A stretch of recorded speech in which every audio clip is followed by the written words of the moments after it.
Tu veux l'obéissance ou la sagesse, ce que ton enfant apprend vraiment.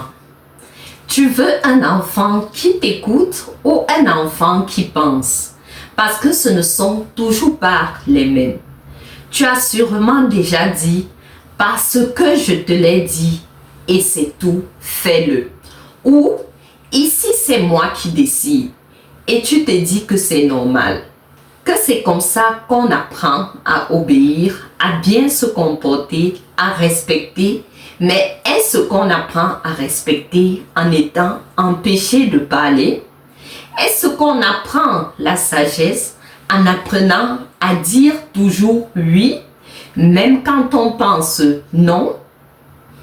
Aujourd'hui, je vais te montrer dans cette vidéo ces 3 choses. Ce que ton enfant intègre quand tu lui refuses le droit de dire non. Pourquoi l'obéissance n'est pas une preuve de maturité, mais parfois une peur. Et comment tu peux élever un enfant qui réfléchit, choisit et te respecte sans t'effacer toi-même? Reste donc. Installe-toi bien, je vais te raconter l'histoire d'un jeune père de mon quartier. Il était incapable de poser des limites dans son propre foyer parce que toute sa vie, toute son enfance, il avait appris à dire oui, même quand c'était non au plus profond de son cœur. Et tu vas voir comment cette obéissance-là lui a coûté plus que son autorité. Elle lui a coûté sa voix.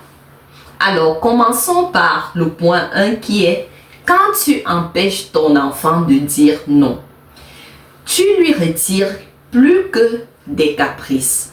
Quand un enfant dit non, ce n'est pas toujours une provocation. C'est parfois une affirmation de soi. Une manière de dire j'ai un avis, mon avis compte. Je ressens quelque chose. J'existe et j'aimerais l'exprimer. D'où le non. Mais dans beaucoup de familles, on a peur du mot non. On croit que si l'enfant commence à dire non, il va nous échapper. Alors, on coupe court. L'enfant doit dire oui. Il doit obéir. Tu n'as pas le droit de dire non. Tu n'as pas le droit de dire non à ton père. Ne discute pas. C'est moi l'adulte ici. Et petit à petit, l'enfant comprend que son non n'a pas de valeur. Il apprend que se taire est plus sûr que de parler. Il apprend que pour être aimé, il faut se conformer à tout ce que les autres veulent.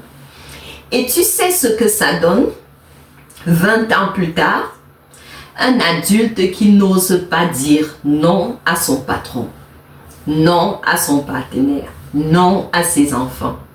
Un adulte qui accepte des relations toxiques. Un adulte qui, devenu parent, n'ose pas poser ses propres limites. Parce qu'on ne lui a jamais permis d'avoir un mot à dire venant de lui-même. En deux, demandons-nous si l'obéissance, c'est de la sagesse. L'obéissance, en fait, n'est pas toujours la sagesse. Parfois, c'est juste la peur. Tu te souviens peut-être du film de Judge avec Robert Downey Jr. C'est l'histoire d'un fils avocat brillant, mais brisé intérieurement. Son père, un juge respecté, l'a élevé dans la rigidité, la discipline et l'obéissance absolue. Pas d'espace pour le propre dialogue avec l'enfant, pour son opinion. Pas de non accepté. Résultat, l'adulte, cet enfant devenu adulte, ne sait pas créer un lien vrai avec son propre enfant. Et quand sa femme le quitte, il n'a aucune posture intérieure pour défendre sa famille. Pas parce qu'il ne l'aime pas, mais parce qu'il ne sait pas s'il a le droit de le faire. Il est sans l'autorité qu'il devrait avoir. Et c'est exactement ça le piège. lorsque nous voulons tout imposer.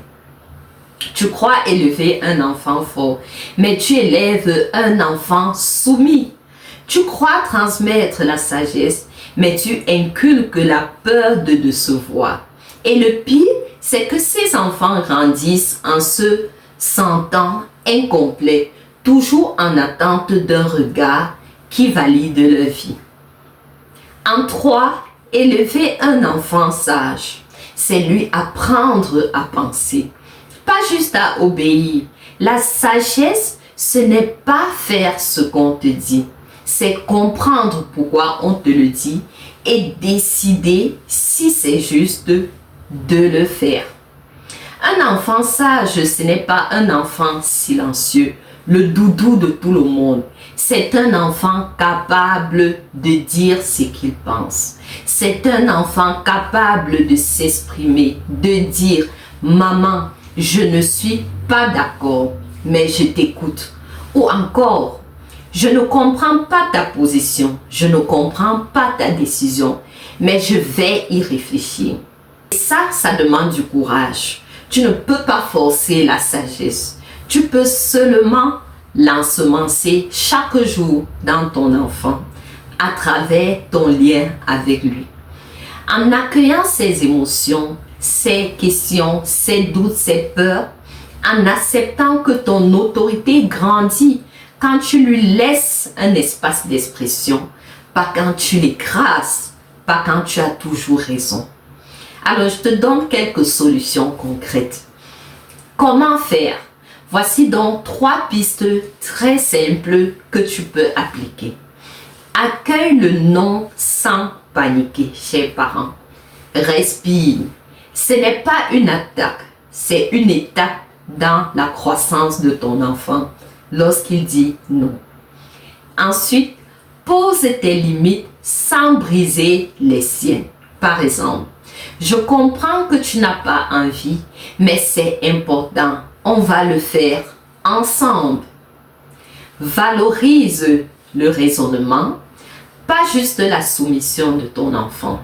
Demande-lui par exemple, tu comprends pourquoi on doit faire ça? Ne le lui impose pas à tout prix. En t'éloignant du contrôle, tu te rapproches de la confiance. Et c'est là la vraie autorité, chers parents. En conclusion, que pouvons-nous dire? Alors, tu veux quoi? Un enfant qui t'obéit, mais qui ne sait pas qui il est, ou un enfant qui réfléchit, qui conteste parfois, mais qui avance avec toi? Dis-nous ton choix en commentaire, chers parents. Le monde n'a pas besoin d'adultes qui disent oui à tout. Il a besoin d'être capable de dire oui au bon moment et surtout capable de dire non avec respect, courage et conviction. Éduquer, ce n'est pas formater, c'est éveiller. Et ça commence par ton exemple, chers parents. Si ce message t'a touché, abonne-toi à ma chaîne YouTube et partage-la également à un parent qui en a besoin. Parce qu'on n'a pas le privilège d'échouer ni d'abandonner lorsqu'il s'agit d'éduquer nos enfants ou quand il s'agit de faire grandir nos enfants comme nous-mêmes. À très bientôt pour une autre vidéo. Je te remercie d'avoir écouté. Ciao!